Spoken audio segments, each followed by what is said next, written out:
Intelligence collective, deuxième partie. Je fais le choix de vous parler de 3 critères qui me semblent nous amener assez logiquement à l'intelligence collective. Alors le premier, c'est le développement personnel et les thérapies.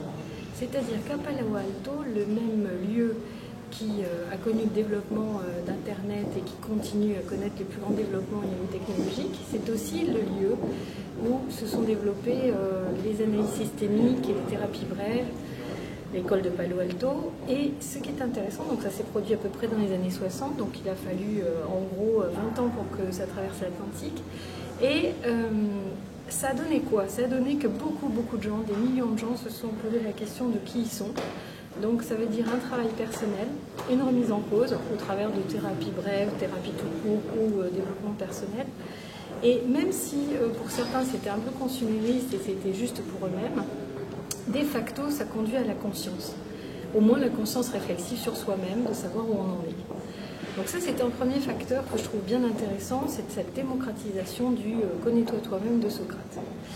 Le deuxième facteur, concomitant, enfin un petit peu plus tardif, mais qui contribue donc à l'intelligence collective, c'est le développement d'Internet. Donc la mondialisation des échanges économiques s'est trouvée accélérée par la mondialisation des échanges et la création d'Internet.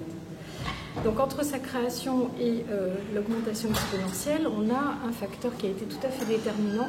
D'un côté, le principe, le phénomène wiki qui a conduit à une généralisation de l'accès à l'information de manière gratuite, et Internet a été conçu au départ gratuitement, donc c'est dans son ADN.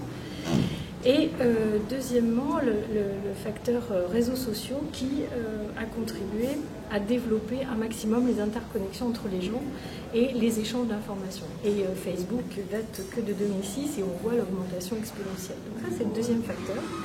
Et le troisième facteur, c'est la laïcisation des pratiques, notamment de méditation, qui étaient auparavant, prière ou méditation, uniquement le fait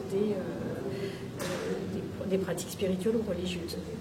Et en fait, des travaux tels que ceux de David Servan-Schreiber ou Thierry Janssen et d'autres psychiatres ont mis en évidence les liens et les rapprochements entre la neurobiologie et les pratiques des lamas et d'autres pratiques spirituelles, donc essentiellement la méditation.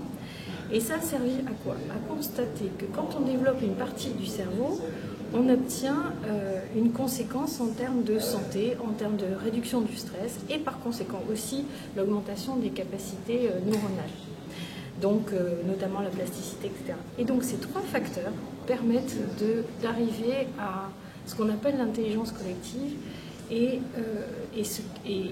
ça permet, ça contribue à la faire advenir et donc ça sera l'objet de la 3e partie. Ça te va ?